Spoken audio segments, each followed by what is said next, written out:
సభను అలంకరించిన పెద్దలందరికీ మా హృదయపూర్వక నమస్కారాంజలి తెలియజేస్తూ ఈ కార్యక్రమానికి మమ్మల్ని పిలిపించిన పెద్దలందరికీ కూడా ధన్యవాదాలు తెలియజేస్తున్నాం. మేము ముందుగా ఈ కార్యక్రమానికి కూడా మమ్మల్ని అనుసరించి జయగిరి తిరుమలరావు సార్ గారు మమ్మల్ని ఎన్నో కళా బృందాలకు కూడా మాకు ఏర్పాటు చేశాడు. పెద్దలకు మా హృదయపూర్వక నమస్కారాంజలి తెలియజేస్తున్నాం. మేము గౌడ జట్టి అంటే గౌడ కులానికి ఇందాక పెద్దలు మాట్లాడారు.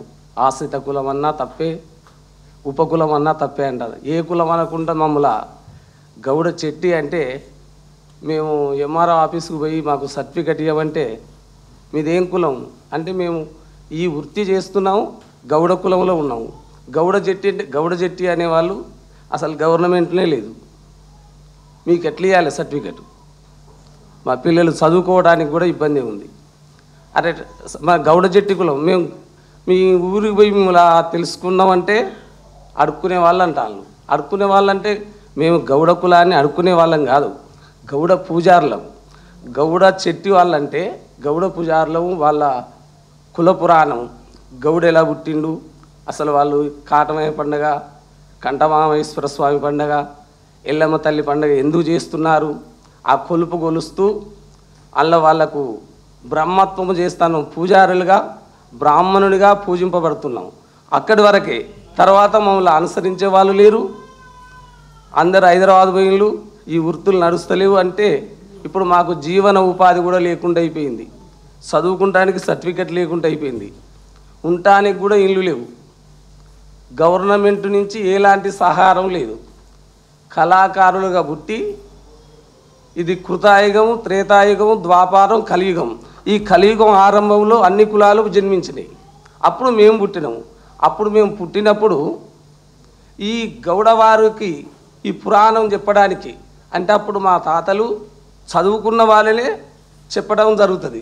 కాబట్టి వాళ్ళు చదువుకునే వాళ్ళని కేటాయించి గౌడ పూజారులుగా గౌడ పురాణాన్ని చెప్తూ వాళ్ళ పద్ధతులను చెప్తూ ఈ కార్యక్రమాన్ని మీకు పారితోషికంగా ఇస్తారు అన్నారు. దాన్ని ఇప్పుడు రాను రాను అడుక్కునే వాళ్ళ కింద పెట్టారు. ఇందాక పెద్దలు కూడా మాట్లాడారు.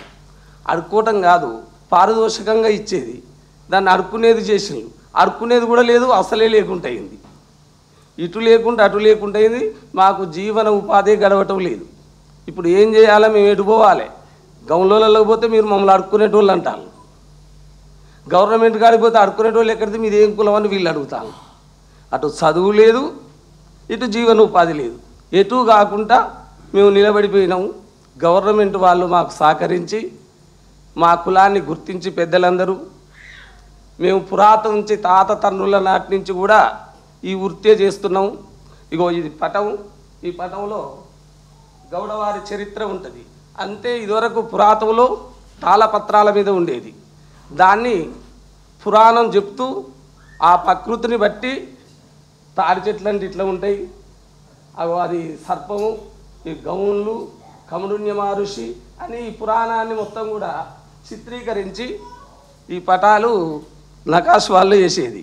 ఇప్పుడు వాళ్ళు కూడా వేస్తలేరు. ఇదంతా రాయటం పెద్ద తలకాయ నొప్పిందని చిన్న చిన్న బొమ్మలు చేసి వాళ్ళు అమ్ముకుంటారు. ఈ పటాలు వేసే వాళ్ళు కూడా లేరు. ఎట్లా ఈ జీవనోపాధి మేము పటం చెప్పి బతుకుదామన్నా పటం చెప్పడానికి కూడా ఆధారణ లేదు. ఆ వేసే వాళ్ళు కూడా లేకుండా అయిపోయారు. అప్పుడు తిరుమలరావు సార్ గారు ఎట్లా సార్ మా జీవన ఉపాధి అంటే అప్పుడు మా అబ్బాయిని ఒక గురువుగారి దగ్గర నేర్పించారు. ఇప్పుడు మా పిల్లవాడే సందీప్ అని ఆ అబ్బాయి మాకు పటాలు వేస్తూ ఆ పిల్లవాడు మాకే కాదు ఇంకా చాలామంది అన్ని కళాకారులకు చెప్పే వాళ్ళకు కూడా ఆ పటాలు రాస్తున్నాడు. అంటే ఇప్పుడు మా విధానము ఎక్కడ లేకుండా అయిపోయినాం. ఈ కళావృత్తికి ఆదరణ లేకుండా అయిపోయింది. మేమేం చేయాలి? ఈ పటం చెప్తే ఇప్పుడు ఎవరు వింటారయ్యా? వేషాలు వేయాలని వేషాలు వేసి ఆటలాడి పండుగలు చేస్తూ ఎల్లమ్మ వేషము, ఇప్పుడు కంఠమామేశ్వర స్వామి పండుగ, ఈ కార్యక్రమాలన్నీ చేస్తున్నాం. చేయించుకున్న వరకే ఇంతో అంతో పారితోషికం ఇస్తున్నారు. తర్వాత మీకు మాకు సంబంధం లేదంటాను. అందరు పిల్లలు హైదరాబాద్కి వెళ్ళిళ్ళు, అందరు ఉద్యోగాలు చేసుకుంటాను. ఊళ్ళల్లో ఎవరు లేరు. ఇప్పుడు మీకు ఎవరైనా ఇచ్చేది అని ఇప్పుడు అసలు ఎలాంటిగా వృత్తిగా ధర్మంగా ఇలాంటి కార్యక్రమాలు మేము జీవనోపాధి గడిపే కార్యక్రమం లేదు. అందుకొరకు మీరు మమ్మల్ని పెద్దలందరూ కూడా గమనించాలి. ఈ వృత్తి కళాకారులకు జీవన ఉపాధి కల్పించాలి. ఉండడానికి కూడా ఇళ్ళు లేవు గవర్నమెంట్ వారి తరపున. ఆ ఇండ్లు వచ్చినప్పుడు ఆ రాజకీయ నాయకులు వాళ్ళకు సంబంధించిన వాళ్ళకి ఇచ్చుడు. మేము ఎక్కడో ఊళ్ళలో తిరిగితే మా పేర్లు కూడా రాసులేదు. ఇలాంటి గవర్నమెంట్ స్కూళ్ళలో చదవడానికి కూడా హక్కు లేకుంటాయి. సర్టిఫికెట్లు కూడా ఇస్తలేరు. అందుకొరకు మమ్మల్ని ఇప్పుడు గౌడనాలా మేము గౌడ చెట్టనాలా ఎటు కాకుండా అయిపోయినాం మా పరిస్థితి. ఈ ఉపకులం అన్నా తప్పే వచ్చింది, మీ వాళ్ళ గౌన్లోలం అన్నా తప్పే వచ్చింది. అందుకే మమ్మల్ని మీరు గుర్తించి మాకు సహకారం అందజేయాలి.